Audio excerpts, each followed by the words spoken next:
अपन पढ़ रहे थे ऑक्सीजन गैस के गुण चल रहे थे। शुरू में कहा था रंगहीन गंधहीन गैस है, जल में अल्प विलेय होती है।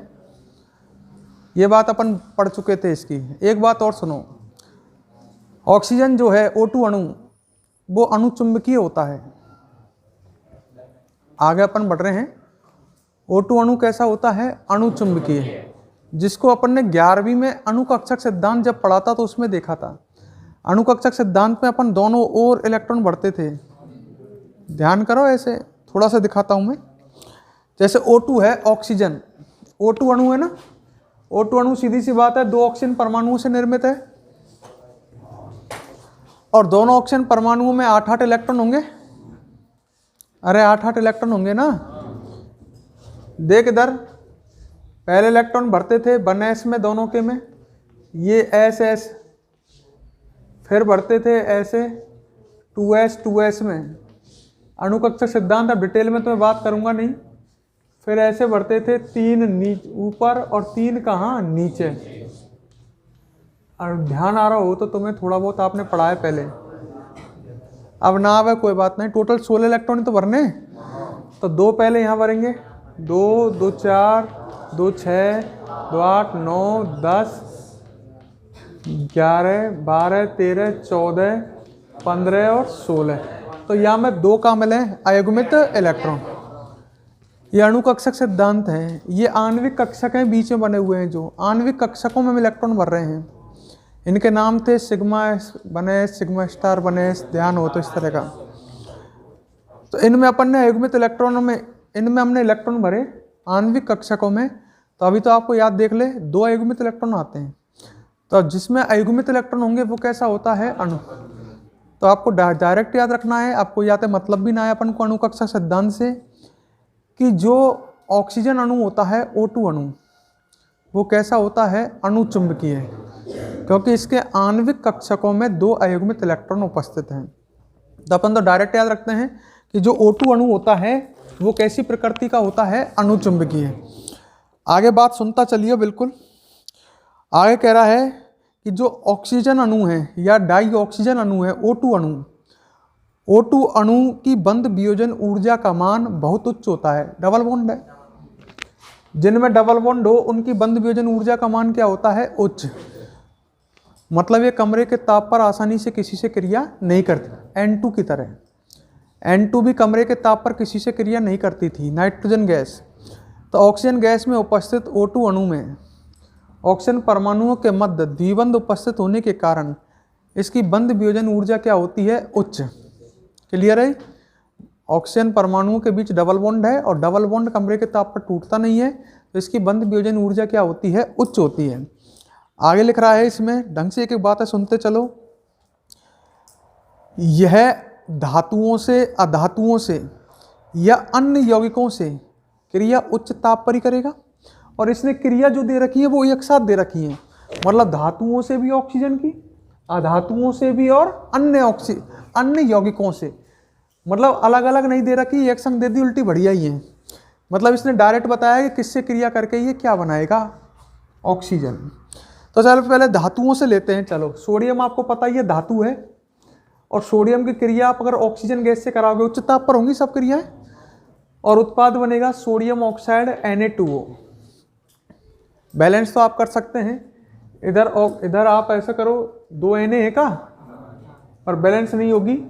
यहाँ मैं लगा देता हूँ 4, 2 लगा दोगे ना, तो Na कितने हो गए? 4। तो यहाँ कितना लगाना पड़ेगा? 4। अब बैलेंस है, तो ये तो आराम से याद हो जाएगी। धातुओं से क्रिया करा रहे हैं अपन, सोडियम धातु से कराई तो Na2O सोडियम ऑक्साइड बनेगा। अगर मैं मैग्नीशियम धातु लेता और उससे ऑक्सीजन गैस की क्रिया कराता, उच्च ताप पर ही होंगी सभी, तो क्या बनता? MgO। अरे O का ऑक्सीकरणांक -2 होता है और Mg का +2 होता है, तो MgO तो बनेगा। 2 लगा दे यहाँ, और यहाँ भी कितना लगा दे? 2। सही है। अगर एल्यूमिनियम से अभी क्रिया कराऊँ ऑक्सीजन गैस की तो क्या बनेगा? Al2O3, aluminium oxide. यहाँ 2 लगा देते हैं, यहाँ 4 लगा देते हैं, यहाँ 3 लगा देते हैं। तो किधर बात है? धातुओं से क्रिया करके उनके ऑक्साइड बनाता है। सोडियम से क्रिया करके सोडियम ऑक्साइड, मैग्नीशियम से मैग्नीशियम ऑक्साइड, और एल्यूमिनियम से एल्यूमिनियम ऑक्साइड। यहाँ तक क्लियर? अच्छा, आयरन की भी लिख रही है यहाँ में, कोई मतलब बड़ी बात तो ही नहीं, ऐसे 7 की लिख सकें अपन। आयरन की अभिक्रिया अगर ऑक्सीजन गैस से कराएं तो Fe2O3 बनेगा, जो आयरन का ऑक्साइड है। क्लियर? तो वही बात है, धातुओं से क्रिया करके ये क्या बनाता है, ऑक्साइड। अब अधातु की नंबर लें, धातु से क्रिया देखिए अपन ने, अधातु देखते हैं। सबसे पहले कार्बन, कार्बन अधातु है, इसकी ऑक्सीजन गैस से क्रिया कराएंगे तो आप सब जानते हो कौन सी गैस बनेगी, CO2। अरे सही है। अगर अपन फास्फोरस की अभिक्रिया कराएं ऑक्सीजन गैस से तो बनेगा P4O10। क्या बनेगा, P4O10। बैलेंस कर सकते हो, फास्फोरस तो बैलेंस है ना, फास्फोरस के लिए P4 सिंबल ही लिखें, फास्फोरस बैलेंस है। तो याद रखो, यहाँ भी ऑक्साइड ही बन रहे हैं, कार्बन थे कार्बन डाइऑक्साइड, फास्फोरस थे फास्फोरस का ऑक्साइड बना है। अच्छा, इसमें अगर 2 रिएक्शन हो रहे हैं लास्ट में, एक ZNS की अभिक्रिया O2 से, ये अभिक्रिया आपने जो हटा दिया चैप्टर है धातु निष्कर्षण उसमें पढ़ा होगा। भर्जन, सल्फाइड अयस्क जो होते हैं इनको परावर्तनीय भट्टी में ऑक्सीजन गैस की उपस्थिति में क्या करते हैं, गर्म, तो ये धातु ऑक्साइड में कन्वर्ट हो जाते हैं ZNO, और संग में गैस कौन सी बनेगी, SO2। तो ये सल्फाइड अयस्क है जिंक ब्लेंड, और उसको ऑक्सीजन गैस की उपस्थिति में क्या कर रहे हैं, गर्म, तो जिंक सल्फाइड जिंक ऑक्साइड में कन्वर्ट हो जाएगा और संग में कौन सी गैस बनेगी, SO2। बैलेंस कर लेते हैं इसको, आगे यहाँ 2 लगेगा, यहाँ कितना लगेगा 3, यहाँ कितना लगेगा 2, और यहाँ भी कितना लगेगा 2। सही है। एक और है कि मैथेन की अभिक्रिया, ये भी आपने पढ़ी है, CH4+O2 दहन है, कई कभी सुनी होगी। कार्बनिक यौगिकों को ऑक्सीजन गैस की उपस्थिति में जलाएं तो क्या बनता है, CO2 और जल।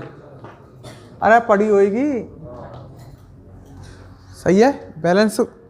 बैलेंस करने के लिए लिखे हैं तो मैं बैलेंस लिख दूँ, CO2+2O2 और बनेगा CO2+2H2O। बैलेंस हो जाएंगे, वैसे इतनी कोई कठिन है ना है। तो या में ये अभिक्रिया है देख सकें, या में धातुओं से भी अभिक्रिया है एल्यूमिनियम या की ऑक्सीजन की, अधातुओं से भी, ये दोनों अधातु हैं, और कुछ यौगिकों से भी इसकी अभिक्रिया है, जैसे ZNS से और मैथेन से। ठीक है, सिंपल है। फिर शांति से देख, धातुओं से अगर अभिक्रिया कराएंगे तो धातु ऑक्साइड बनेंगे, अधातुओं से कराएंगे तो उसके ऑक्साइड ही बनेंगे अधातुओं के। जिंक सल्फाइड से कराएगा ZNO बनेगी, SO2 गैस बनेगी। मैथेन से अभिक्रिया कराएगा ऑक्सीजन की उच्च ताप पर दहन होगा और बनेगा CO2 और जल। सही है। तो इसमें इनकी भाषा तो लिख नहीं रही है, केवल ये लिख रहा है कि यह उच्च ताप पर धातु अधातु व अन्य यौगिकों से क्या करती है, अभिक्रिया। तो ऐसे तुम लिख लो। लिखो इसमें, लिखो ऑक्सीजन गैस उच्च ताप पर, एक बार बात भी लिखा दूंगा मैं, अणुचुंबकीय होती है ना, और पहले यह लिख लो, ऑक्सीजन गैस उच्च ताप पर, ऑक्सीजन गैस उच्च ताप पर धातु अधातु व अन्य यौगिकों से अभिक्रिया दर्शाती है। धातु अधातु व अन्य यौगिकों से अभिक्रिया दर्शाती है। इसी में आगे नीचे लिख लो, लिखो O2 अणु अभिक्रिया दर्शाती है। आगे लिखो O2 अणु अणुचुंबकीय होता है, O2 अणु अणुचुंबकीय होता है। ठीक है। आगे लिखो ऑक्सीजन गैस में उपस्थित, ऑक्सीजन गैस में उपस्थित O2 अणुओं में, O2 अणुओं में ऑक्सीजन परमाणुओं के मध्य,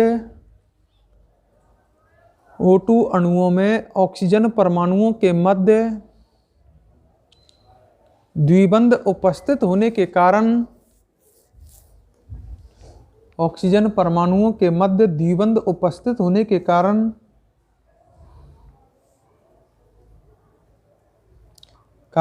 बंध वियोजन ऊर्जा उच्च होती है,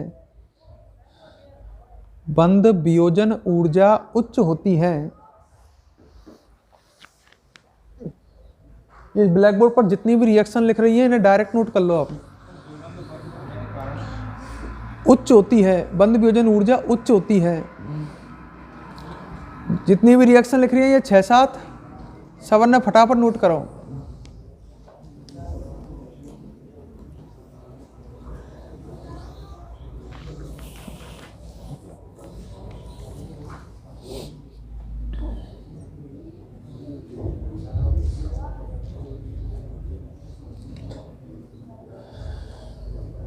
इसमें इंपॉर्टेंट कहें तो एक ZnS वाली रिएक्शन दिख रही है तुम्हें, ZnS plus O2, ZnO plus SO2 बन रहा है।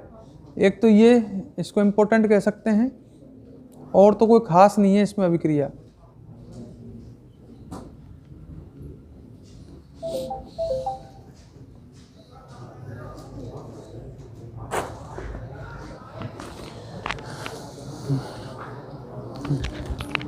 देख ली?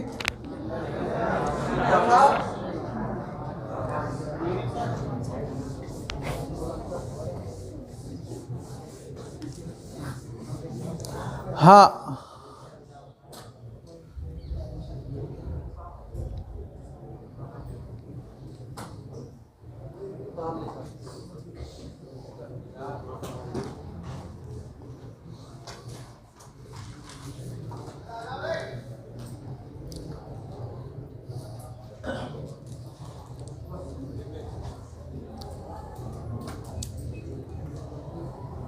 देखो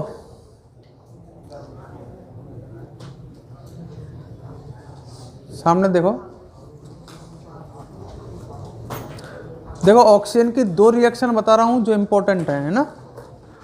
इधर देखो, एक तो इसको याद रखें विशेष तौर पर जो आती हैं पेपर में, एक SO2 गैस की अभिक्रिया आप ऑक्सीजन गैस से कराओगे,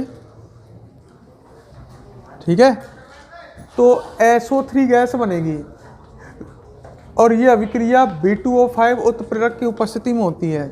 ये इंपॉर्टेंट है। B2O5 वेनेडियम पेंटाऑक्साइड है, इसकी उपस्थिति में SO2 गैस का ऑक्सीजन गैस ऑक्सीकरण करती है और SO2 गैस के ऑक्सीकरण से क्या बनता है, SO3। सही है, बैलेंस कर सकते हैं, यहाँ 2 लगा देते हैं, जैसे सल्फर कितने हो जाएंगे 2, और यहाँ 2 लगा देते हैं, बैलेंस हो जाएगी। तो एक तो ये रिएक्शन इंपॉर्टेंट है, ठीक है। SO2 प्लस O2 क्या बनता है, SO3। कौन से उत्प्रेरक की उपस्थिति में, B2O5। और एक इसको भी याद रखो, HCl जो अम्ल है उससे ऑक्सीजन गैस क्रिया करे तो क्लोरीन गैस बनती है और जल बनता है। क्लोरीन गैस बनती है, ये क्लोरीन गैस निर्माण की विधि है, इसलिए इम्पोर्टेंट ज़्यादा है। अगर आपको क्लोरीन गैस बनानी है, लैब में हो आप, और लैब में अम्ल HCl 100% होगा, ठीक है।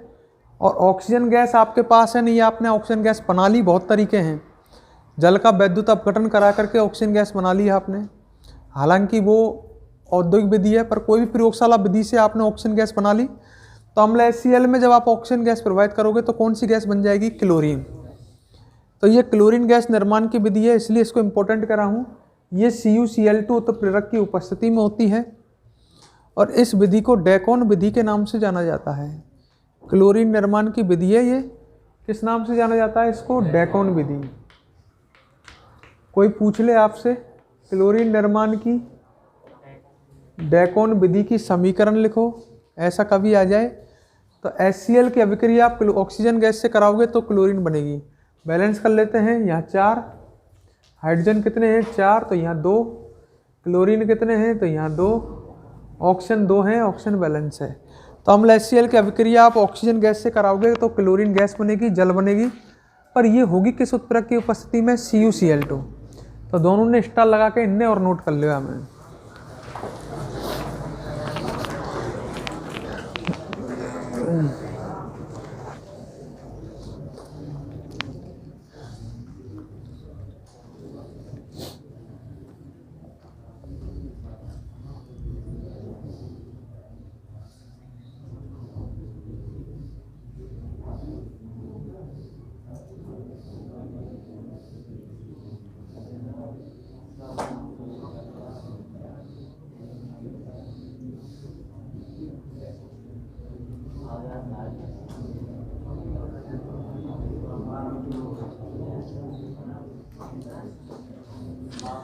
अरे लिख लिया। अगले लाइन डालो, ऑक्सीजन गैस के उपयोग।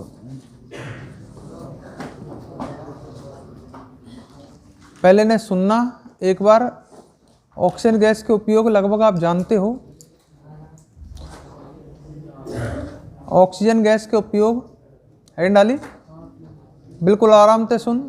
और जो मैं पढ़ा रहा हूँ, जैसे जैसे आगे बढ़ रहा हूँ, पीछे को किसी से जो भी पढ़ाया जा रहा है किसी से पूछा जा सकता है, तो यह ध्यान रखियो। ऑक्सीजन गैस के उपयोग, एक तो पता ही है जीवों द्वारा श्वसन में होता है, नहीं होता? हमारे द्वारा श्वसन क्रिया में ऑक्सीजन गैस का उपयोग किया जाता है, इसको सभी जानते हैं। दूसरा उपयोग, पहला तो ये हो गया जीवों द्वारा श्वसन में, सुन बिल्कुल आराम से। दूसरे उपयोग की बात करें तो देखो, ये जो वेल्डिंग की जाती है, गैस वेल्डिंग आपने देखी होगी।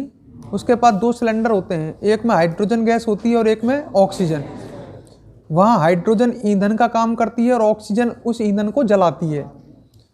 तो आग लगाते हैं, एक सिलेंडर में हाइड्रोजन गैस आती है, एक में ऑक्सीजन गैस, और वो दोनों एक नली से बाहर निकलते हैं, वहाँ पर आग लगा देते हैं। ऑक्सीजन गैस हाइड्रोजन गैस को जलाती है और फिर उससे वेल्डिंग की जाती है। तो ऑक्सीजन गैस का उपयोग वेल्डिंग वगैरह में भी किया जाता है, हाइड्रोजन गैस के साथ और एसिटिलीन के साथ। एसिटिलीन होती है ethyne, CH triple bond CH, ये भी ईंधन का काम कर लेती है।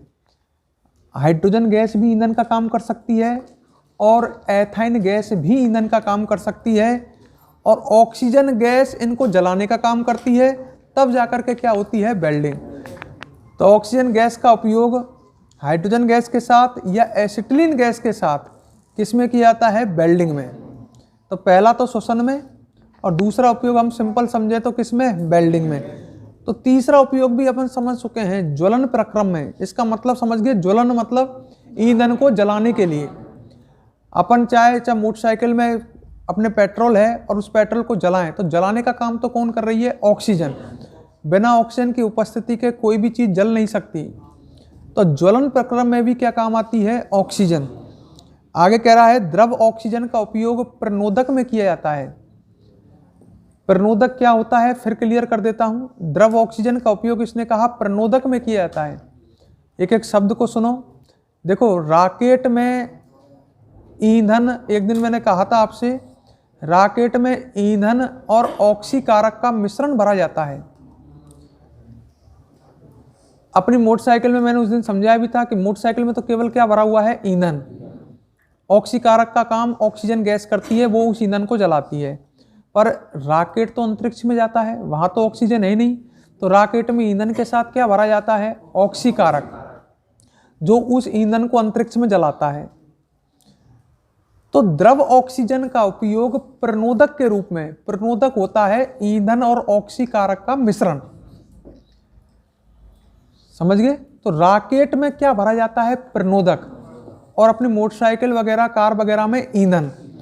प्रणोदक में क्या चीज बढ़ जाती है, ईंधन के साथ ऑक्सीकारक।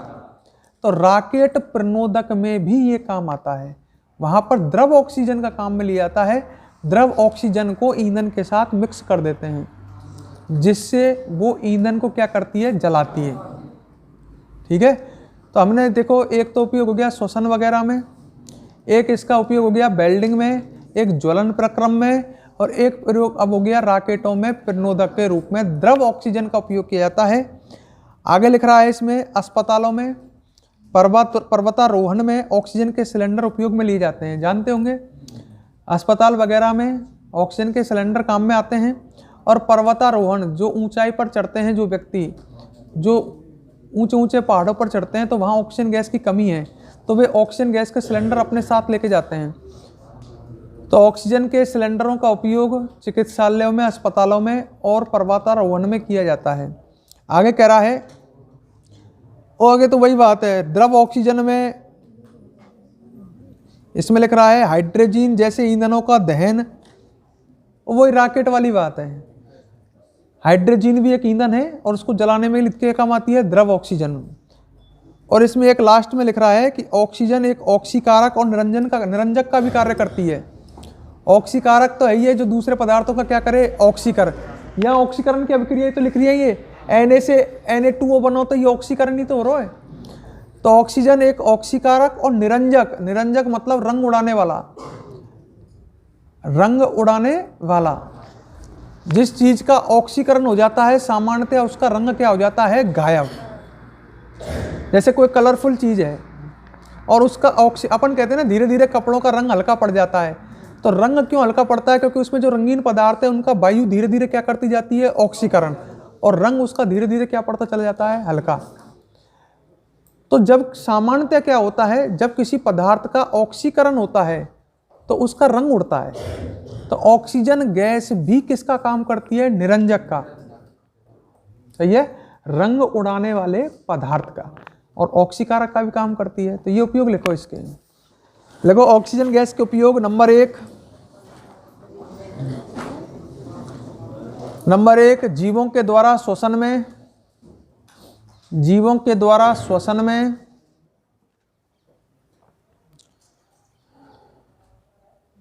जीवों के द्वारा श्वसन में। नंबर 2, हाइड्रोजन या एसिटिलीन के साथ, हाइड्रोजन या एसिटिलीन, एथाइन बोलते हैं ना इसे, हाइड्रोजन या एसिटिलीन के साथ वेल्डिंग में, वेल्डिंग में। नंबर 3, ज्वलन प्रक्रम में, ज्वलन प्रक्रम में।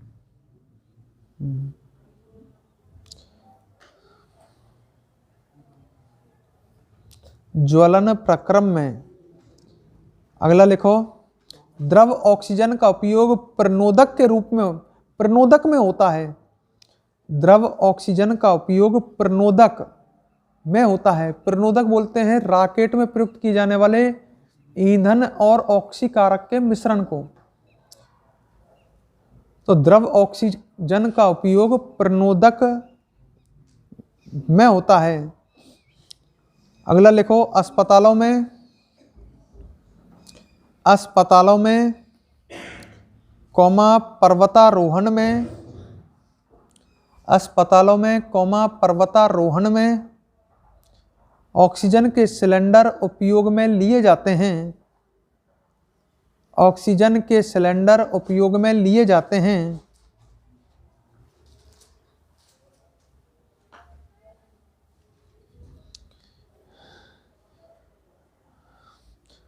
ऑक्सीजन के सिलेंडर उपयोग में लिए जाते हैं।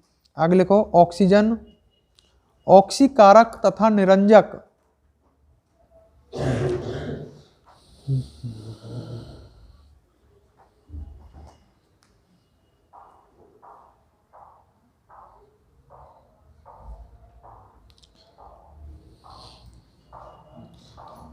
ऑक्सीकारक तथा निरंजक का कार्य भी करती है।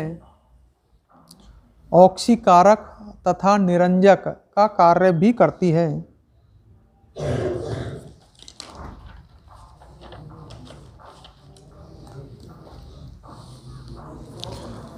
देखो इधर, अब एक बात और सुनो, एक टॉपिक है यहाँ में,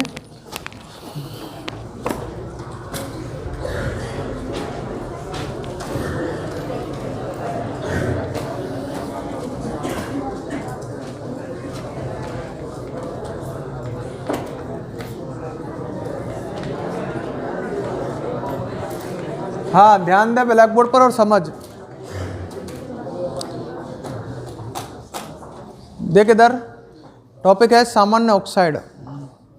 बढ़िया टॉपिक है, ढंग से पढ़ लेना इसे। देखो, ऑक्सीजन किसी भी तत्व से अभिक्रिया करती है तो सामान्यतः क्या बनाती है, ऑक्साइड, सही है। तो ऑक्साइड की बात चल रही है। सामान्य ऑक्साइड मतलब ऑक्साइड, एक परऑक्साइड होते हैं, एक सुपर ऑक्साइड होते हैं, वे अलग हैं। ये सामान्य ऑक्साइड का मतलब है सिंपल ऑक्साइड, ऑक्साइड, ठीक है। तो जो ऑक्सीजन है वह विभिन्न तत्वों से अभिक्रिया द्वारा जो यौगिक बनाती है उन्हें हम क्या बोलते हैं, ऑक्साइड। जैसे कोई भी तत्व है, सोडियम है, अभी लिख रहा है ये ऑक्साइड है, ये ऑक्साइड है, ये दिख रहे होंगे आपको। तत्वों से अभिक्रिया कराओगे तो ऑक्साइड, पर आप यौगिक यौगिक मत लो, ये भी तत्व है, ये भी तत्व है। तत्वों से आप जब ऑक्सीजन गैस की अभिक्रिया कराते हो तो जो यौगिक बनता है वो यौगिक क्या है, ऑक्साइड। ये तो यौगिक है ZnS, मैथेन एक क्या है, यौगिक है। पर आप तत्वों की अभिक्रिया कराएं, जैसे कार्बन तत्व, फास्फोरस तत्व, आयरन, एल्यूमिनियम, तो सिंपल भाषा में कहूँ कि तत्व जो हैं वे ऑक्सीजन से अभिक्रिया कर ऑक्साइड यौगिकों का क्या करते हैं, निर्माण। पहली बात क्लियर है। अच्छा, ऐसा भी हो सकता है एक तत्व एक से अधिक प्रकार के ऑक्साइड भी बना सकता है। देखो जैसे मैं कहूँ एक तत्व एक से अधिक प्रकार के, जैसे कार्बन है CO भी बनाता है और CO2 भी बनाता है। बात को समझ में क्या कहना चाह रहा हूँ। तत्व तो कार्बन है, ऑक्सीजन गैस के साथ आपने सुना होगा अगर ऑक्सीजन गैस की कमी है तो CO बनेगा, ऑक्सीजन गैस अधिकता में है तो CO2। दोनों ही ऑक्साइड हैं, दोनों ही कार्बन के ऑक्साइड हैं, दोनों ही सामान्य ऑक्साइड हैं, CO भी और CO2। तो एक तत्व ऑक्सीजन के साथ एक से अधिक ऑक्साइडों का निर्माण भी कर सकता है, जैसे CO व CO2, जैसे FeO और Fe2O4, Fe2O3, FeO, दोनों ही आयरन के ऑक्साइड हैं।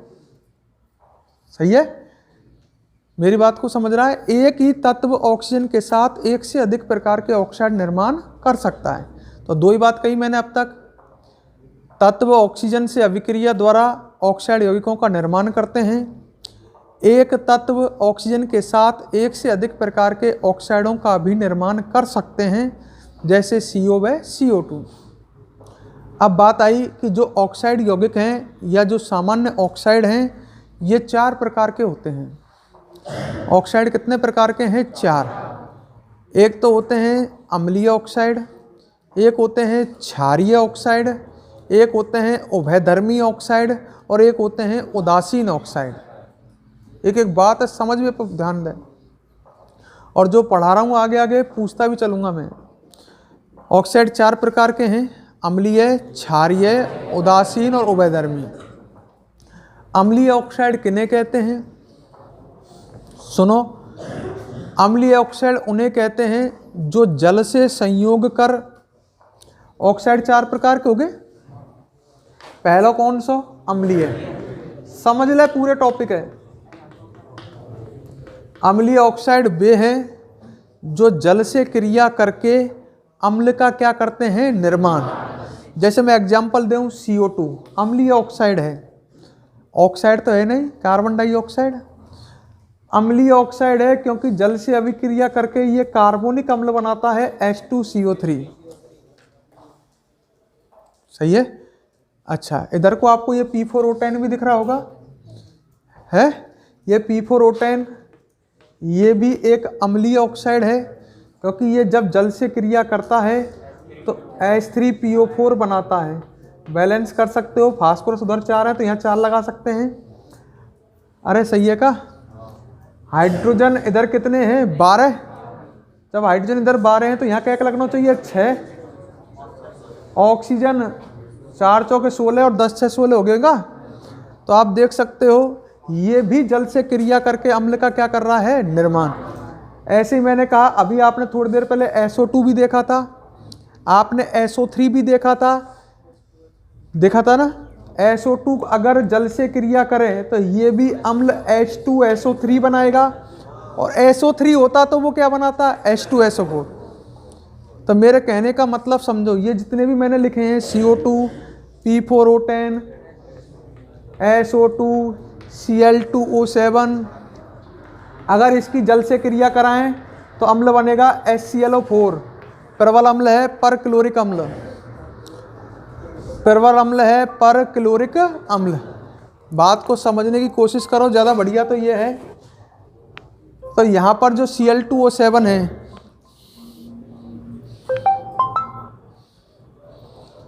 हेलो, हाँ ठीक है, दे देंगे ना। अरे इधर ध्यान दे दोबारा, मैंने ये कहा कि जो अम्लीय ऑक्साइड हैं, अम्लीय ऑक्साइड जल से संयोग करके अम्ल बनाते हैं। ये सभी अम्ल हैं, कार्बोनिक अम्ल, फास्फोरिक अम्ल, सल्फ्यूरस अम्ल और ये है परक्लोरिक अम्ल। बैलेंस कर सकते हो, ऐसा कोई कठिन नहीं है। इधर Cl कितने हैं? 1 और इधर कितने हैं? 2। हाइड्रोजन यहाँ 2 हैं, ऑक्सा बैलेंस हो गए ये। तो आप देख सकते हो ये सभी कैसे ऑक्साइड हैं? अम्लीय ऑक्साइड। अब इसमें काम की बात देखो, ये सब अधातुओं के ऑक्साइड हैं, ये सब अधातुओं के ऑक्साइड हैं। ये कार्बन का ऑक्साइड है, कार्बन अधातु होता है। ये फास्फोरस का ऑक्साइड है, ये भी अधातु है। सल्फर भी अधातु है। अभी आज ही बताएं, ऑक्सीजन और सल्फर कौन है? अधातु।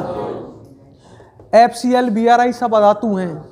तो ये क्लोरीन का ऑक्साइड है, अधातु का ऑक्साइड है। तो हम इससे क्या देख रहे हैं? अगर बात देखें कि अधातुओं के ऑक्साइड सामान्यतया कैसे होते हैं? अम्लीय होते हैं। कोई भी अधातु का ऑक्साइड आपके सामने आ जाए तो अधातुओं के ऑक्साइड सामान्यतः कैसे होते हैं? अम्लीय होते हैं। तो अम्लीय ऑक्साइड समझ गए, जो जल से संयोग करके अम्ल का क्या करते हैं? निर्माण। सामान्यतया अधातुओं के ऑक्साइड कैसे होते हैं? अम्लीय। इसके बाद आप पढ़ोगे दूसरे क्षारीय ऑक्साइड। ब्लैक बोर्ड पर ध्यान दें, देखो इधर सामने। अब बात करते हैं हम क्षारीय ऑक्साइडों की। हाँ, अगर हम क्षारीय ऑक्साइडों की बात करें तो ये जल से संयोग करके क्या बनाएंगे? क्षार। अम्लीय ऑक्साइड जल से संयोग करके क्या बनाते हैं? अम्ल। और क्षारीय ऑक्साइड जल से संयोग करके क्या बनाते हैं? क्षार। जैसे मैं लिखता हूँ Na2O, सही है, ये एक ऑक्साइड, ये सोडियम धातु का। अगर इसका हम जल से संयोग कराते हैं तो NaOH बनेंगे 2। बैलेंस रिएक्शन आप देख सकते हो, जो कि ये कौन है? NaOH, क्षार है। सही है। आप कोई सा भी लिख लो, जैसे आपने लिखा MgO और उसकी आपने जल से क्रिया कराई तो बनेगा MgOH का होल ट्वाइस। मेरी बात अब यहाँ समझो, ये धातुओं के ऑक्साइड है अगर आप ढंग से देख रहे हो तो। और धातुओं के ऑक्साइड सामान्यतः कैसे होते हैं? क्षारीय। और अधातुओं के ऑक्साइड सामान्यतः अम्लीय। क्लियर यहाँ तक? पर इसमें एक बात और है जो आपको परेशान करेगी, उसको ढंग से सुनना। अब कुछ तत्व, कुछ धातु ऐसी हैं, धातु जिनकी उच्चतम ऑक्सीकरण अवस्था होने पर ऑक्साइड अम्लीय होते हैं। हम कह रहे थे, यह बात है, बहुत ध्यान से सुन, पहले समझ। अभी तू कह रहा था अधातुओं के ऑक्साइड कैसे होते हैं? क्षारीय। और धातुओं के कैसे होते हैं? अम्लीय। पर कुछ धातुओं के ऑक्साइड क्षारीय भी हैं। मेरी बात सुन, दोबारा बोलूं मैं लाइन है, इधर ध्यान दे। मेरा ध्यान 2-4 छोटन पे वे डिस्टर्ब कर रहे हैं, बहुत देर से होगी। अब उनको बस इलाज करने वाला हूँ, एक बार या पढ़ा लूँ, क्योंकि मेरा ध्यान उनकी तरफ चल जाए, मैं यह समझा ना पा रहा हूँ बार बार। अपन यह चीज़ें तो देख ही रहे हैं कि जो अधातुन के ऑक्साइड हैं, CO2 वगैरह, ये सब कैसे होते हैं? अम्लीय। और धातुन के ऑक्साइड कैसे होते हैं? क्षारीय। धातुन के ऑक्साइड क्षारीय हुए, पर कुछ धातु ऐसी हैं जिनके ऑक्साइड कैसे भी होते हैं? अम्लीय। जैसे मैं एग्जांपल देता हूँ, B2O5, यहाँ लिखूँ अम्लीय की तरफ, P2O5, सही है, CrO3, है ना। अब इनमें ढंग से देख, CrO3 में क्रोमियम की ऑक्सीकरण अवस्था आप निकालोगे तो +6 आएगी। जो क्रोमियम की हाईएस्ट ऑक्सीकरण अवस्था है, आपने डी ब्लॉक पढ़ा होगा। क्रोमियम की उच्चतम ऑक्सीकरण अवस्था कितनी होती है? कितनी होती है? +6 ही होती है। मैंने लिखा Mn2O7, इसमें Mn की ऑक्सीकरण अवस्था कितनी आएगी? +7। ये हाईएस्ट है, पढ़ा होगा आपने 3D संक्रमण श्रेणी। Mn की हाईएस्ट कितनी होती है? +7। वेनेडियम की भी उच्चतम कितनी होती है? +5। तो ये धातुओं के तो ऑक्साइड हैं, ये डी ब्लॉक की धातु हैं, ये धातुओं के ऑक्साइड हैं। और धातु के ऑक्साइड है तो हमें कैसा लग रहा है कि कैसे होने चाहिए? क्षारीय। पर अगर कोई धातु अपनी उच्चतम ऑक्सीकरण अवस्था में है, जैसे इनमें, तो उसके ऑक्साइड कैसी प्रकृति के होंगे? अम्लीय। तो अपन ऐसे कह सकते हैं कि डी ब्लॉक की धातुओं के उनकी उच्चतम ऑक्सीकरण अवस्था में ऑक्साइड कैसे होते हैं, अम्लीय। और सामान्यतः बात करें तो धातुओं के ऑक्साइड क्षारीय और अधातुओं के कैसे, अम्लीय। दोनों बात क्लियर। तो इनकी पूछा है कोई कि ये कैसे हैं, तो लड़का जल्दीबाजी में आंसर दे कि ये तो धातुओं के ऑक्साइड हैं तो क्या होगा, क्षारीय, पर वो गलत है। इनमें धातु अपनी उच्चतम ऑक्सीकरण अवस्था में ये क्षारीय ना होकर के कैसे होते हैं, अम्लीय। तीसरे तरह के ऑक्साइडों पर अगर अपन आए तो तीसरे तरह के ऑक्साइड हैं उभयधर्मी। उभयधर्मी ऑक्साइड किन्हें कहेंगे अपन, सुनो पहले। हम बोल रहे थे अम्लीय ऑक्साइड जो जल से संयोग कर अम्ल बनाते हैं, क्षारीय ऑक्साइड जो जल से संयोग कर क्षार बनाते हैं, उभयधर्मी ऑक्साइड ऐसे होते हैं जो अम्ल और क्षार दोनों से अभिक्रिया करते हैं। देखो बात सुनो, ये क्षारीय ऑक्साइड है तो ये अम्ल से क्रिया नहीं करेगा, उल्टा बोल गया मैं। ये क्षारीय ऑक्साइड है तो क्षार से क्रिया नहीं करेगा, क्योंकि खुद की प्रकृति कैसी है, क्षारीय, अम्ल से तो कर लेगा। अब वे अम्लीय ऑक्साइड हैं तो वे अम्ल से क्रिया नहीं करेंगे। उभयधर्मी ऑक्साइड कैसे होंगे, जो अम्ल और क्षार दोनों से क्या कर लेते हैं, अभिक्रिया। मतलब ये अम्ल से भी अभिक्रिया कर लेते हैं और क्षार से। जैसे हम बात करें Al2O3 में, एक ही एग्जाम्पल है बुक में तो उसी की बात कर लेते हैं। एल्यूमिनियम धातु का ऑक्साइड है। वैसे सिंपल देखें तो धातु का ऑक्साइड लगने होने की वजह से ये हमें क्या लगता है, क्षारीय ऑक्साइड, पर ये उभयधर्मी। आप इस एग्जाम्पल को विशेष याद रखें। Al2O3 उभयधर्मी ऑक्साइड है, ये अम्ल से भी क्रिया कर लेता है और क्षार से। जब इसको लिखेंगे उस समय में इसकी दोनों से अभिक्रिया करके बताऊंगा आपको, अम्ल से भी और क्षार से। तो ये ध्यान रखें, अभी तो डायरेक्ट ये कैसा ऑक्साइड है, उभयधर्मी। अब एक और बचते हैं नंबर 4, कौन से, उदासीन। उदासीन ऑक्साइड वे हैं जो ना अम्ल से क्रिया करें ना क्षार से। समझ रहे हो, उभयधर्मी तो अम्ल और क्षार दोनों से क्रिया करते हैं, और उदासीन अम्ल और क्षार दोनों में से किसी से भी अभिक्रिया नहीं करते। जैसे CO, कार्बन डाइऑक्साइड तो अम्लीय ऑक्साइड है, पर CO कैसा है, उदासीन। NO, N2O ये आपने पढ़े, ये सभी कैसे होते हैं, उदासीन। ये अम्ल क्षार आदि से दोनों से ही क्रिया नहीं कर। NO भी ऐसा ही है, N2O भी ऐसा ही है। ठीक है, तो इनमें से इस टॉपिक में से आपसे क्वेश्चन पूछ सकता है, कौन से वाले में से, ऑक्साइड। तो समझ में तो आ गया, लिखो फटाफट।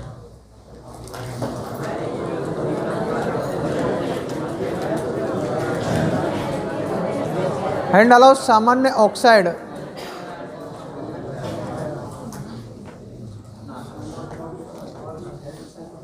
लगाओ लगाओ, विभिन्न तत्वों से ऑक्सीजन, विभिन्न तत्वों से ऑक्सीजन अभिक्रिया द्वारा, विभिन्न तत्वों से ऑक्सीजन अभिक्रिया द्वारा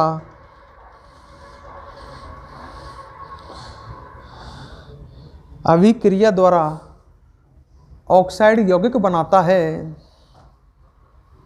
ऑक्साइड यौगिक बनाता है।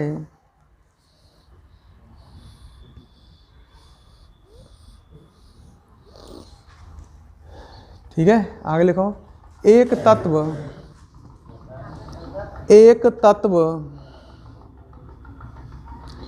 दो या दो से अधिक प्रकार के ऑक्साइड भी बना सकता है। एक तत्व दो या दो से अधिक प्रकार के ऑक्साइड भी बना सकता है। दो या दो से अधिक प्रकार के ऑक्साइड भी बना सकता है, जैसे CO व CO2। तो कार्बन तत्व दो या दो से अधिक प्रकार के, दो प्रकार का ऑक्साइड बनाता है ना, जैसे CO कार्बन मोनोऑक्साइड व CO2। लिख लिया, पूर्ण विराम लगा दो। आगे लिखो सामान्य ऑक्साइड 4 प्रकार के हैं। सामान्य ऑक्साइड 4 प्रकार के हैं। नंबर 1 अम्लीय ऑक्साइड, नंबर 1 अम्लीय ऑक्साइड, लिखो इसमें ये ऑक्साइड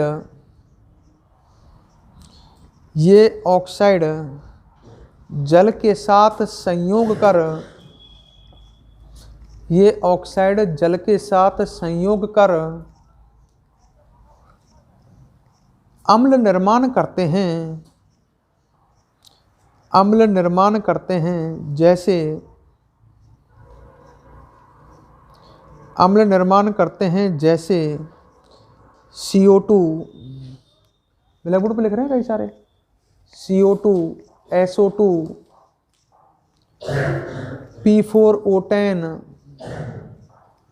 Cl2O7, दिख रहे हैं क्या सब? P4O10, Cl2O7, N2O5, N2O5 इत्यादि, N2O5 इत्यादि, लिख लिया। आगे लिखो सामान्यतया अधातुओं के ऑक्साइड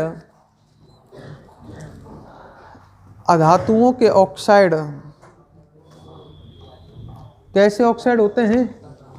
अधातुओं के ऑक्साइड कैसे ऑक्साइड होते हैं? अम्लीय। सामान्यतया अधातुओं के ऑक्साइड अम्लीय ऑक्साइड होते हैं। अब एक बात और सुनो, वो ई बात जो नीचे तुमने लिखी है,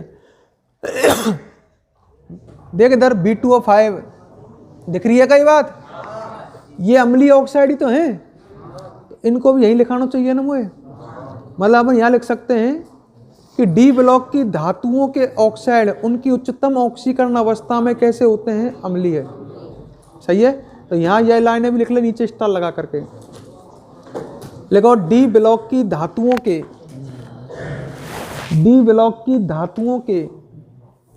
ऑक्साइड, डी ब्लॉक की धातुओं के ऑक्साइड उनकी उच्चतम ऑक्सीकरण अवस्था में, डी ब्लॉक की धातुओं के ऑक्साइड उनकी उच्चतम ऑक्सीकरण अवस्था में अम्लीय ऑक्साइड होते हैं, अम्लीय ऑक्साइड होते हैं। उनकी उच्चतम ऑक्सीकरण अवस्था में अम्लीय ऑक्साइड होते हैं जैसे B2O5, CrO3, B2O5 black board पर लिख रहे हैं, ऊपर क्यों ना देखें? B2O5 नीचे लिख रहे हैं CrO3, Mn2O7 आदि, Mn2O7, इनमें जो डी ब्लॉक की धातु है उच्चतम ऑक्सीकरण अवस्था में है, और ये कैसी प्रकृति के हैं? अम्लीय है। अब ये चारों रिएक्शन उधर की लिख रही है ना, उन रिएक्शन ने लिख लो उनकी अम्लीय ऑक्साइड वाली केवल, जल्दी लिख। अम्लीय ऑक्साइड वाली चारों रिएक्शन नोट करें।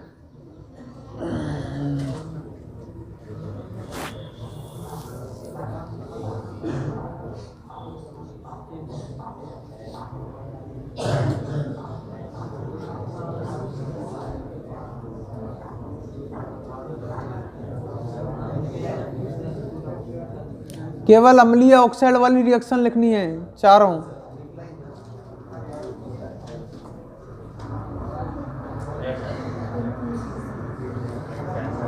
नंबर जल्दी लिखो। नंबर 2 डालो क्षारीय ऑक्साइड।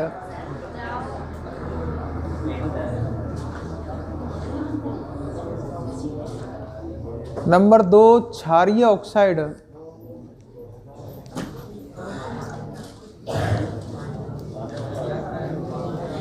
देखो इसमें ये ऑक्साइड जल से संयोग कर, ये ऑक्साइड जल से संयोग कर क्षार निर्माण करते हैं।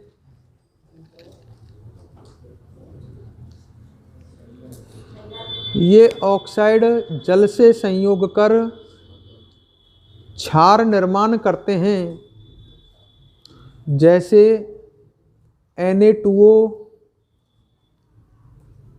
MgO, और लिख लो एक आध, CaO, Na2O, MgO, CaO calcium oxide आदि। आगे लिखो इसमें सामान्यतया धातुओं के ऑक्साइड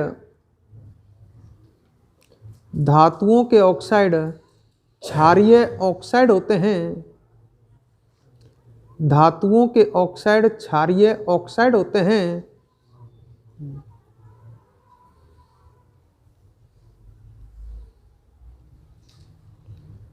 ठीक है, ये हम 2 रिएक्शन लिख रही हैं, क्षारीय ऑक्साइड में, इन्हें लिख लो।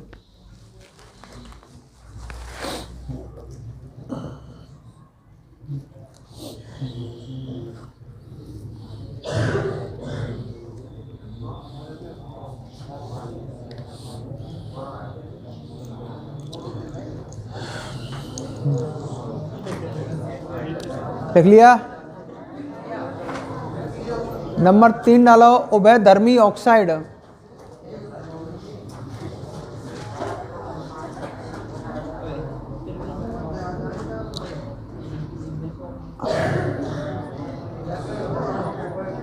लिख लिया। देखो इसमें बे ऑक्साइड जो अम्ल व क्षार, बे ऑक्साइड जो अम्ल व क्षार दोनों से अभिक्रिया दर्शाते हैं। अम्ल व क्षार दोनों से अभिक्रिया दर्शाते हैं, उभयधर्मी ऑक्साइड कहलाते हैं। उभयधर्मी ऑक्साइड कहलाते हैं। जैसे उभयधर्मी ऑक्साइड कहलाते हैं जैसे Al2O3। देख ले रे, पहले भी मैंने कहा था कि Al2O3 कैसा ऑक्साइड है, उभयधर्मी। इसे विशेष तौर पे याद रखें। ये अम्ल से भी क्रिया करता है और काई से भी, क्षार से। रिएक्शन और देख ले, देख इधर, Al2O3 की अभिक्रिया अपन करा रहे हैं अम्ल HCl। आवाज आ रही है ज़्यादा?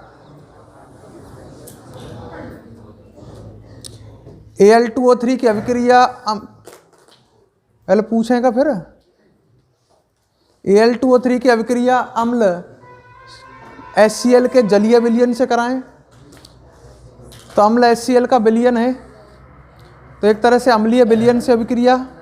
और Al2O3 की अभिक्रिया, रुक जा अभी, रुक जा, ट्रीटमेंट करेंगे, रुक जा। अगर मैं कराऊं क्षार NaOH के विलयन से, तो ये दोनों से अभिक्रिया कर लेगा। और जब ये अम्लीय विलयन या क्षारीय विलयन दोनों से अभिक्रिया कर रहा है, तो ऐसी स्थिति में इसको कैसा मानेंगे हम, उभयधर्मी। देखो यहाँ तो ये अभिक्रिया करके बनाता है, एक संकुल यौगिक बनाएगा 2Al H2O का होल 6, एल्यूमिनियम बना रहा है ना, एल्यूमिनियम का संकुल यौगिक। और यहाँ भी एक संकुल यौगिक बनेगा, पर वो संकुल यौगिक बनेगा Na3AlOH का होल 6। देखो रे, ये संकुल यौगिक आप देख तो रहे हो, पर एक बात सोच के देखो, हम सामान्यतः ऐसे कहते आए हैं कि डी ब्लॉक के तत्व संकुल यौगिक बनाते हैं, डी ब्लॉक की धातु।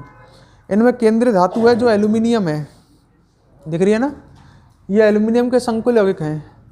और सामान्यतः देखते हैं तो केंद्रीय धातु किसकी होती है संकुल यौगिकों में, डी ब्लॉक की, पर ये एल्यूमिनियम के संकुल यौगिक हैं। क्लियर? अब यहाँ पर यह चीज़ें छोड़ यह देखें कि Al2O3 अम्ल से और क्षार से दोनों से अभिक्रिया कर रहा है, तो ये उभयधर्मी ऑक्साइड माना जाएगा। अम्लीय विलयन से भी क्रिया कर रहा है और क्षारीय से। बैलेंस कर लो, यहाँ Al कितने हैं, 2, उधर भी 2 हैं का, यहाँ Cl कितने हैं, हम Cl ना लिखेगा इधर, हम बुक में भी ना लिख रहे, गधा ने। बोले मत, बोले मत, एक मिनट, एक देख ले यार, मस्त मौका की जरूरत रहे कि कब बोलूं मैं, है ना। यानी बैलेंस कर रखो, बात पता लग जाएगा क्या चीज़ रह गई यहाँ पे थे। Al2O3 plus 6 Cl plus 9 H2O, सही है का? अच्छा 3 H2O तो यहाँ जुड़ गए का, वही सॉरी 6 H2 जुड़ गए, कितने बचे हैं 3। अच्छा अब यहाँ में H इधर को कितने हैं, 6 दूनी 12 और 12 दूनी 24,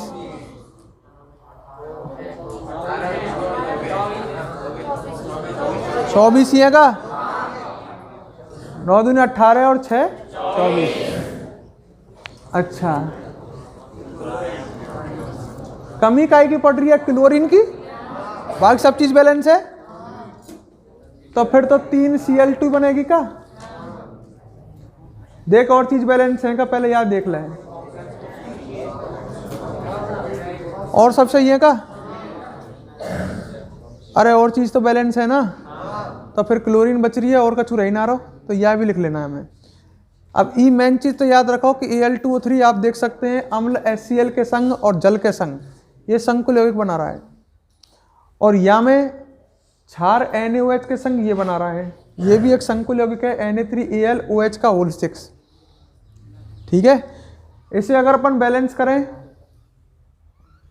वैसे तो मुझे ऐसा लगे यानी गलती कर दी, यहाँ आना चाहिए कितने हैं ये 3, क्योंकि ये धनावेशी संकुल यौगिक है, Al का आवेश +3 होता है, AH2O का होल 6, तो पूरे पे आवेश कितना आना चाहिए +3, तो यहाँ 3 Cl जुड़े होने चाहिए, तो ये इस तरह का संकुल यौगिक होना चाहिए। ये तो हो गया धनावेशित संकुल यौगिक, और ये कैसा हो गया ऋणावेशित, क्योंकि धनावेशित है ना ही, तो +3 आवेश आ रहा है, तो 3 का जुड़े होने चाहिए Cl, ऐसा होना चाहिए ही। अच्छा यहाँ बैलेंस करें तो यहाँ Na कितने हैं 6, तो यहाँ कितने लगा देंगे अपन 6। अच्छा Al कितने हैं यहाँ पर 2, Al बैलेंस है ये, हाइड्रोजन और चेक कर ले, अगर हाइड्रोजन में गड़बड़ आ रही हो तो। यहाँ कितने हैं 12, यहाँ कितने हैं 6, अरे यहाँ तो 6 ही है ना, तो इन रिएक्शन ने लिख लिया हम दोनों ने।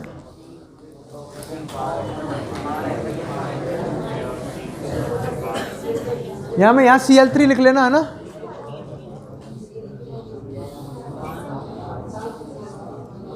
इन दोनों रिएक्शन लिख लो।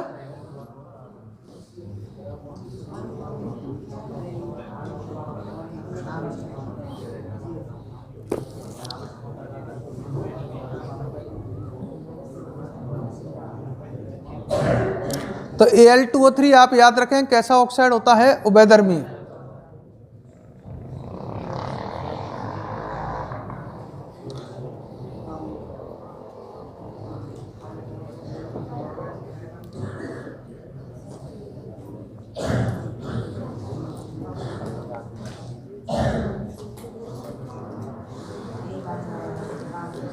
हाँ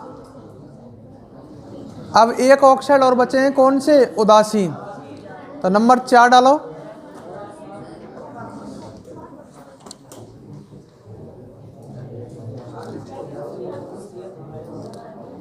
नंबर 4 उदासीन ऑक्साइड,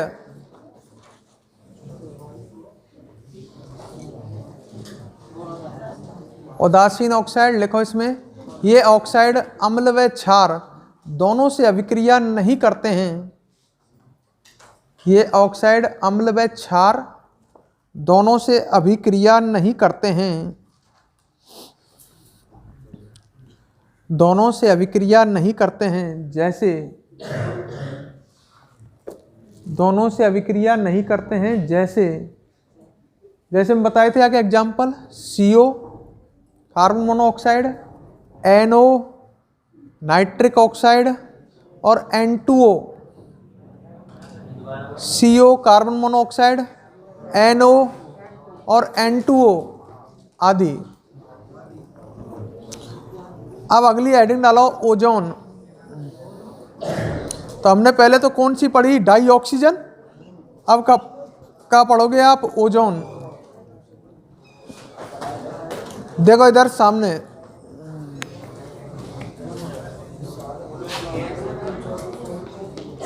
देख ले रे सामने, हाँ ओजोन जो है,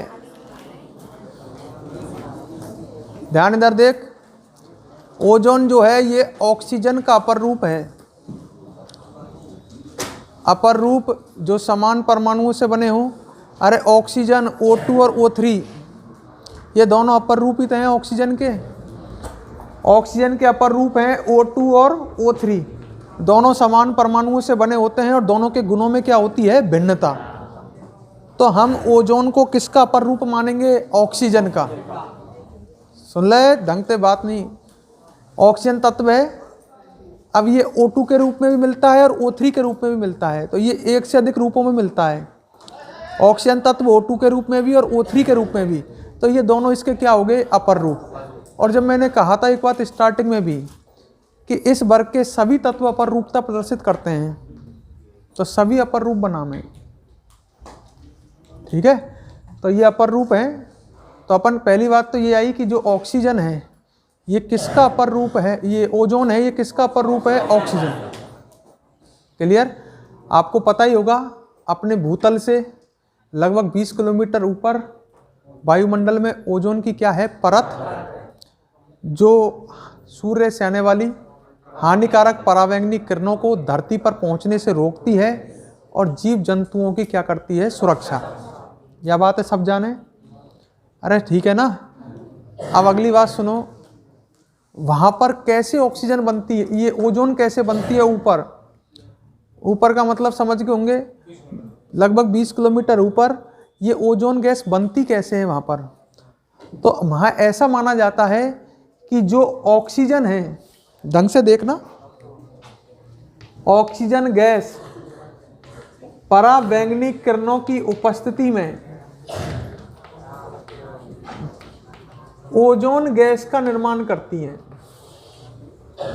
मतलब वहाँ ओजोन ऐसे बनती हुई मानते हैं, मतलब ओजोन गैस ऑक्सीजन गैस बनाती है और परावैंगनी किरणों से ये ऊर्जा ग्रहण करके ओजोन ऑक्सीजन के 3 अणु जुड़ करके क्या अणु बना ले, 2 अणु।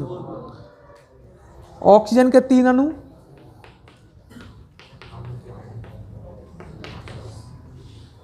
दो ओजोन के अणुओं का क्या कर लेते हैं, निर्माण। और ये सब परावैंगनी किरणों की उपस्थिति में वहाँ होता रहता है। और परावैंगनी किरणें एक तरह से एब्जॉर्ब, नष्ट होती जा रही हैं, क्योंकि परावैंगनी किरणों की ऊर्जा नष्ट हो रही है ऑक्सीजन को क्या बनाने में, ओजोन। ठीक है। तो परावैंगनी अपन कहते हैं ना, ओजोन परत, ओजोन जो है, मेरी बात समझो, वो परावैंगनी किरणों को धरती पर नहीं आने दे रही है। अरे परावैंगनी किरण ये ऊर्जा ही तो है, एनर्जी तो है ही, विद्युत चुम्बकीय विकिरण ही तो है ये। तो इनकी एनर्जी कहाँ नष्ट हो रही है कि ये ऑक्सीजन को किस में कन्वर्ट करती हैं, ओजोन में, और फिर वापस ओजोन को ऑक्सीजन में, ऑक्सीजन को ओजोन में। तो परावैंगनी विकिरणों की ऊर्जा वहीं खत्म हो जाती है।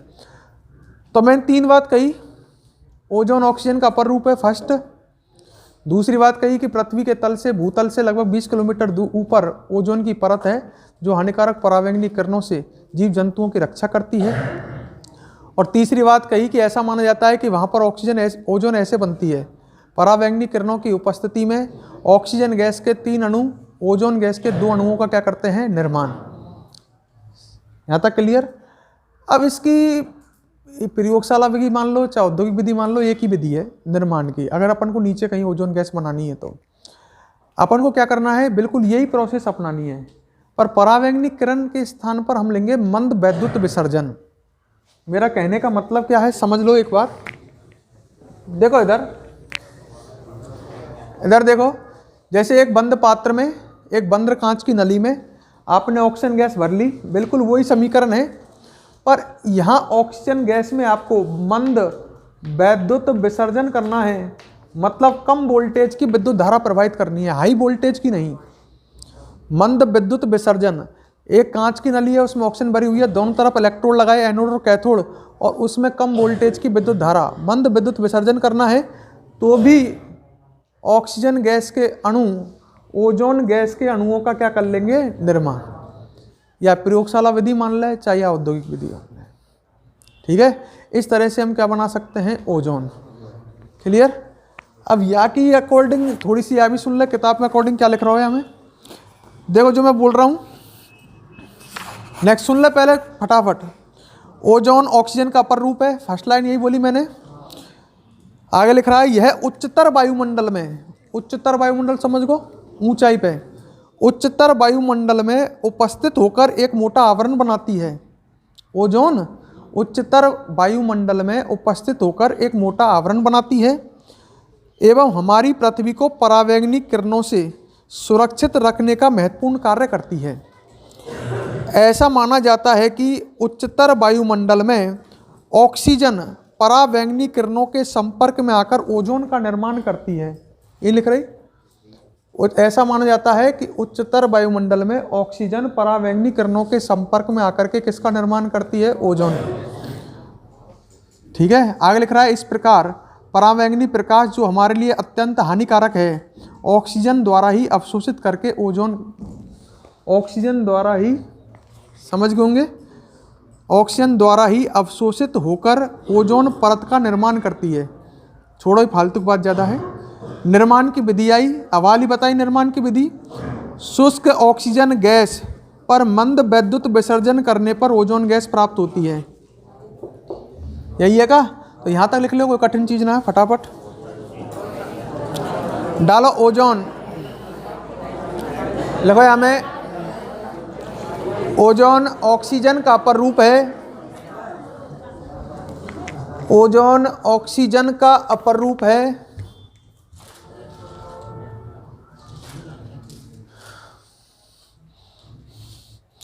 ओजोन ऑक्सीजन का अपर रूप है।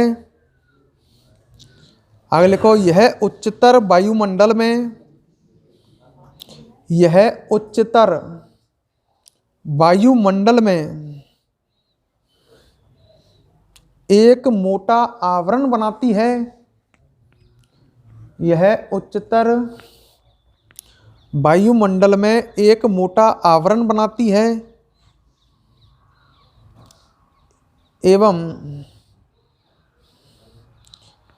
एवं हमारी पृथ्वी को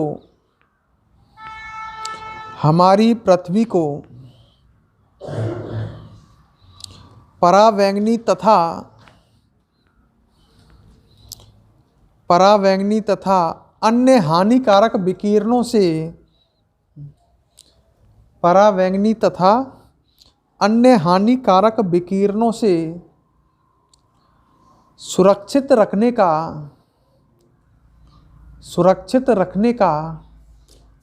महत्वपूर्ण कार्य करती है।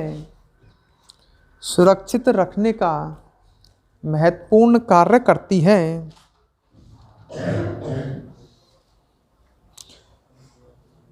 आगे लिखो, उच्चतर वायुमंडल में, आगे लिखो, उच्चतर वायुमंडल में ऑक्सीजन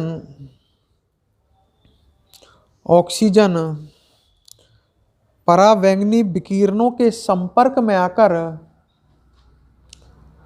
ऑक्सीजन परावैंगनी विकिरणों के संपर्क में आकर ओजोन का निर्माण करती है। संपर्क में आकर ओजोन का निर्माण करती है। यहाँ में एक रिएक्शन लिख रही है, देखो वो वाली 3O2 प्लस परावैंगनी किरण और सामने क्या बना रखा मैंने 2O3। यह रिएक्शन लिख लो केवल, 3O2 प्लस परावैंगनी किरण और डैश करके लिख लो 2O3।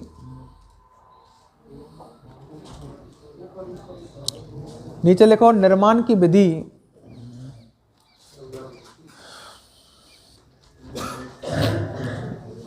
निर्माण की विधि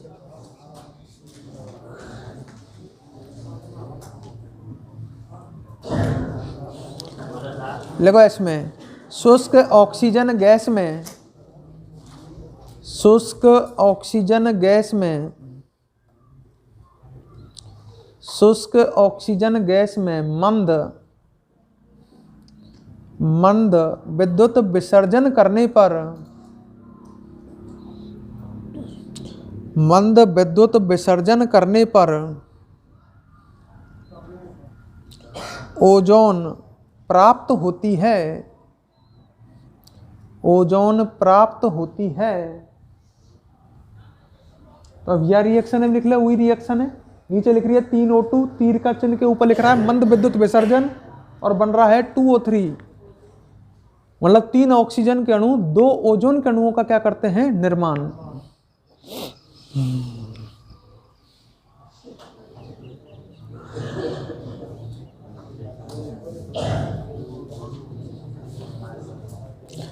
अगले डालो, ओजोन गैस के गुण, निर्माण की विधि एक ही है, ओजोन गैस के गुण।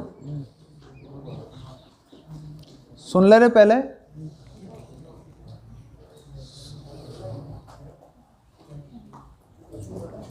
देखो तुम्हारे पास मान लो शुद्ध ओजोन गैस है, सुन ले ढंग से यान बातन ने, शुद्ध ओजोन गैस है तो उसका रंग होता है पीला नीला। जब तक अभी पहले हमने ऑक्सीजन गैस पड़ी थी वो रंगहीन थी, उसका कोई भी रंग नहीं है। अब तेरे आसपास यहाँ ओजोन गैस ना है, ओजोन गैस जो होती है उसका रंग कैसा होता है, पीला नीला। मतलब दोनों का मिक्स रंग है, पीले और नीले का। अब एक बात सुनियो, अगर तू ओजोन गैस को द्रव अवस्था में लाता है, जैसे अपन ऑक्सीजन गैस को द्रव अवस्था में लाए थे तो उसका रंग कैसा हो गया था, पीला। ऐसे अगर अपन ओजोन गैस को, जो कैसी रंग की है, पीले नीले रंग की, उसको अगर हम द्रव अवस्था में लाते हैं तो वो नीले रंग के द्रव में परिवर्तित हो जाती है। कैसे रंग के द्रव में, नीले रंग। और अगर हम इसे ठोस अवस्था में लाते हैं तो इसका रंग हो जाएगा काला बैंगनी। मतलब जैसे जैसे हम यह कंप्रेस करें, अणु जैसे जैसे पास आते जाते हैं, रंग कैसा होता चला जाता है, गहरा। जब ओजोन गैस है तो अणु दूर दूर है, जब तो पीले नीले से रंग की दिख रही है। द्रव अवस्था में अणु और पास पास आए तो ये कैसे रंग की हो गई, नीले रंग की। और ठोस अवस्था में अणु और पास पास चली गई तो फिर ये काला बैंगनी रंग की दिखाई देगी। तो इसके तीनों अवस्थाओं में अलग अलग रंग हैं। लिखो, लगाओ, शुद्ध ओजोन, शुद्ध ओजोन हल्की, शुद्ध ओजोन हल्की पीले नीले रंग की गैस है, हल्की पीले नीले रंग की गैस है, जो द्रव अवस्था में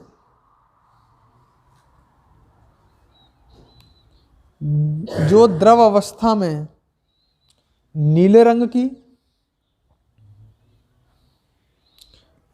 रंग की तथा ठोस अवस्था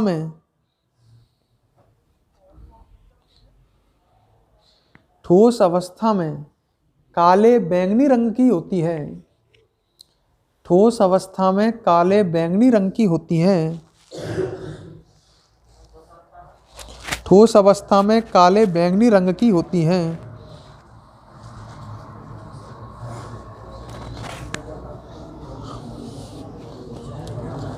आगे लिखो, आगे सुनो पहले, देखो इधर, अगर ओजोन वायुमंडल में कम मात्रा में है तो ये कोई हानिकारक नहीं है। जैसे मान ले जिस स्थान पर तू है, बात ना सुन ले, बात मत करे। मान ले यहाँ पर अपने यहाँ ओजोन गैस है और कम मात्रा में, कोई हानिकारक नहीं है। पर अगर इसकी मात्रा 100 ppm से ज़्यादा हो जाए, पार्ट पर मिलियन में सांद्रता, उस स्थान पर कुल वायु के सापेक्ष इसकी मात्रा कितनी हो जाए, 100 ppm से अधिक, तो फिर ये हानिकारक है। श्वसन संबंधी रोग उत्पन्न करती है, श्वास लेने में परेशानी खड़ी करती है। ठीक है, तो इस बात को लिख लो। लिखो,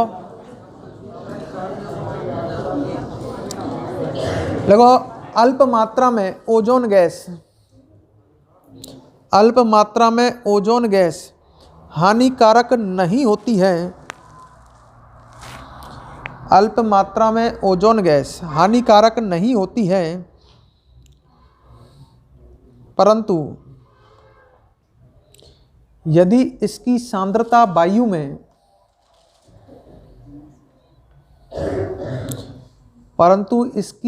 यदि इसकी सांद्रता वायु में 100 ppm से अधिक है, पार्ट पर मिलियन 100 ppm से अधिक है, तो श्वास लेने में असुविधा होती है, श्वास लेने में असुविधा होती है,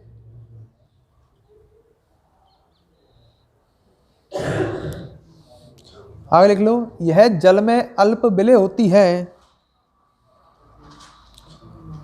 यह जल में अल्प विलय होती है। एक अमोनिया गैस ऐसी थी जो जल में क्या थी, अत्यधिक विलय, जबकि नाइट्रोजन, ऑक्सीजन, ओजोन सभी जल में कैसी हैं, अल्प विलय।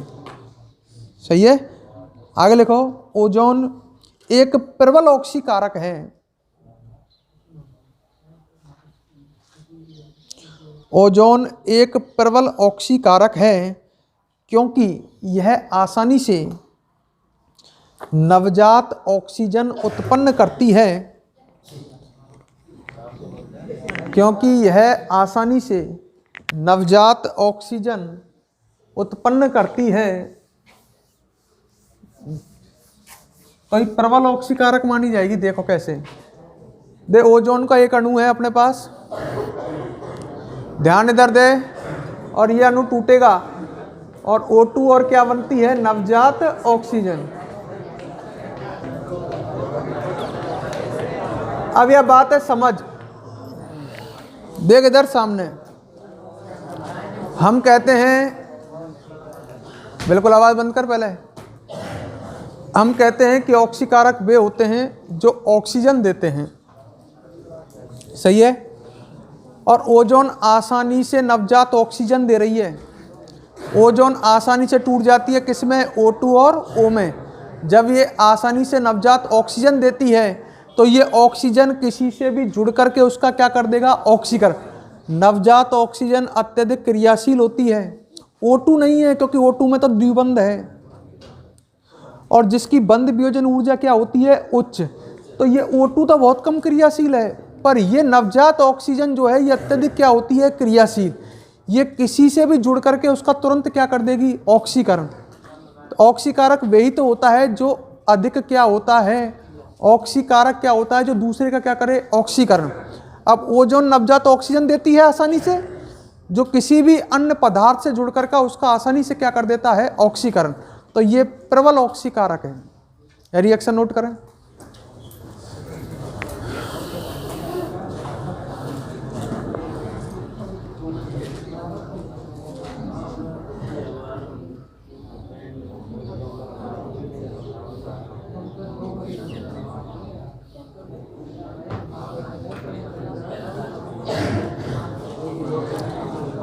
आगे लिखो इसमें, जैसे जैसे ozone gas lead sulphide PbS, जैसे ozone gas lead sulphide PbS को लेड सल्फाइड को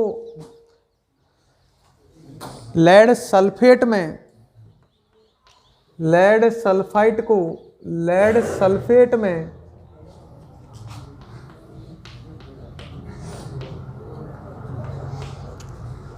ठीक है, याद लिख जा, फिर आगे लिखियो सेंटेंस है, रुक जा अब यहीं।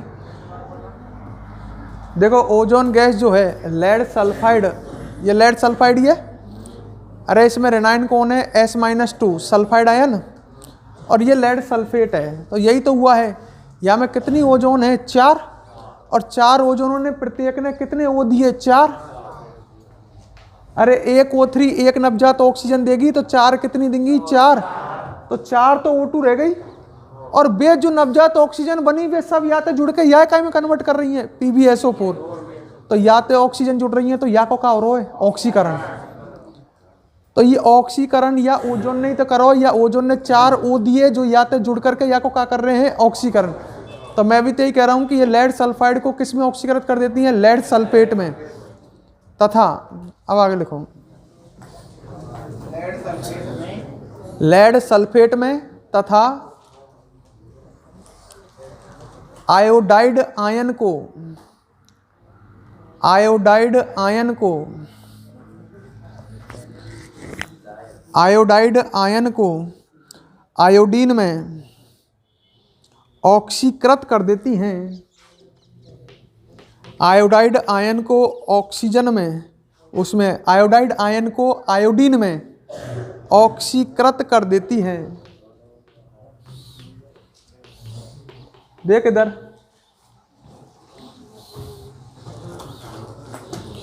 या मैंने ये गलत लिखी है मेरे हिसाब से रिएक्शन, फिर भी देख लो। क्या हम ओजोन ना है,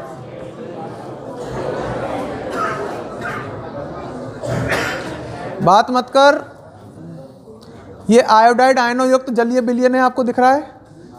जैसे एक विलयन है उसमें आयोडाइड आयन है, जैसे पोटेशियम आयोडाइड का ही विलयन है, Ki का विलयन, Ki एक लवण है, तो उस विलयन में कौन से आयन होंगे? Iodide ion. उसमें आपने ओजोन गैस प्रवाहित करी तो आयोडाइड आयनों को ये किस में ऑक्सीकृत कर देगी? I2 में। आयोडाइड आयनों में I का ऑक्सीकरण कितना है? -1, और यहाँ आयोडीन का कितना है? 0। सही है। अगर इधर ऑक्सीजन देखें तो कितनी है टोटल? 4, और यहाँ भी 4 है का, और हाइड्रोजन ये यही है। तो इसको रिएक्शन को याद ही करना पड़ेगा अपन को कि आयोडाइड आयन युक्त जलीय विलयन में अगर हम ओजोन गैस प्रवाहित करें तो ये आयोडाइड को किस में? आयोडीन में। दोनों रिएक्शन नोट करें।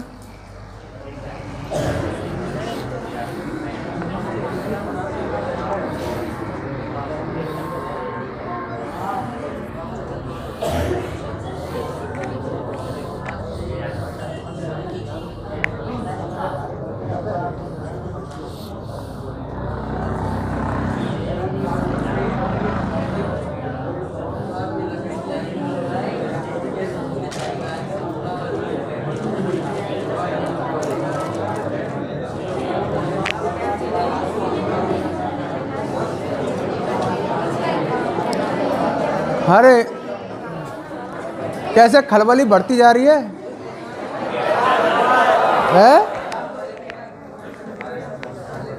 क्या समस्या आ रही बता।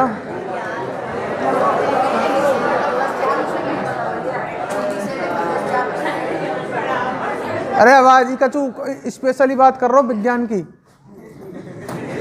अब बोल, तुमने सुनंदी और ना या कि कोई इंपॉर्टेंट बात थी पर वो रह गई। आएगी पीवी की संयोजकता, हाँ हो सकती है ना।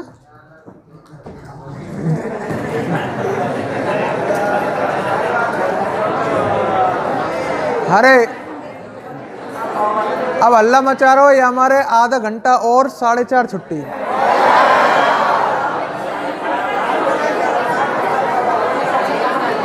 आगे लिखो।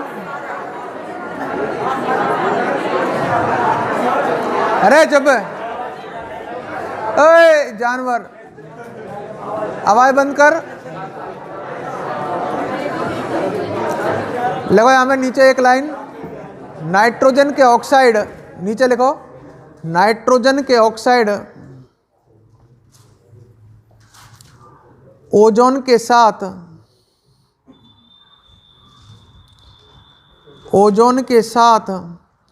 तीव्रता से संयुक्त होते हैं। ओजोन के साथ तीव्रता से संयुक्त होते हैं, अतः जेट विमानों से उत्सर्जित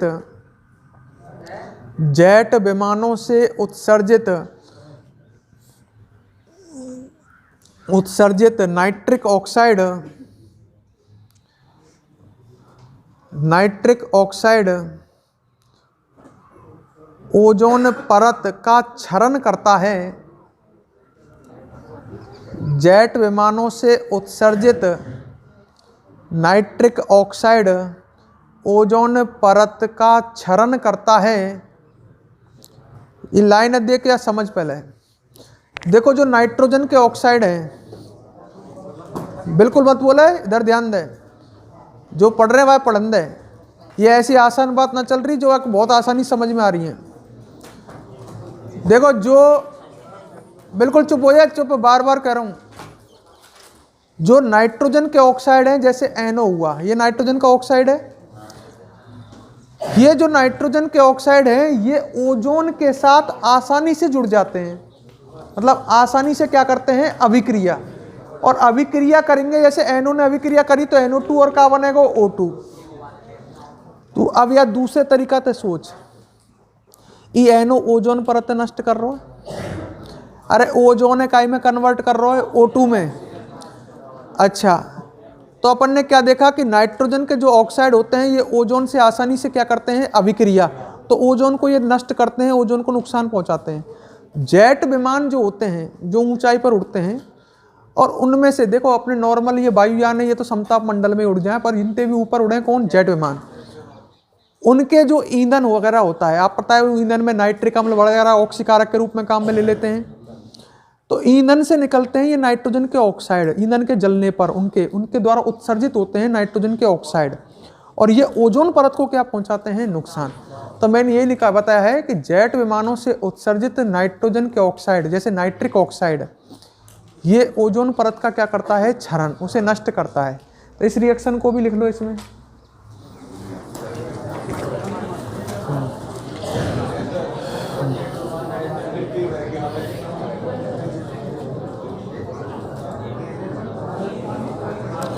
आगे तू लिख रहा है जो तू जानता है, फटाफट लिख ले, हमारी खत्म हो जाएगा। आगे लिखो, ओजोन परत के क्षरण का प्रमुख कारण, ओजोन परत के क्षरण का मतलब नष्ट होने का प्रमुख कारण क्लोरोफ्लोरोकार्बन यौगिक है। यह आपने पढ़ा होगा। ओजोन परत के क्षरण का प्रमुख कारण क्लोरोफ्लोरोकार्बन यौगिक है, जो रेफ्रिजरेटरों में प्रयुक्त की जाती रही है, आजकल नहीं की जाती, जो रेफ्रिजरेटरों में प्रयुक्त की जाती रही है।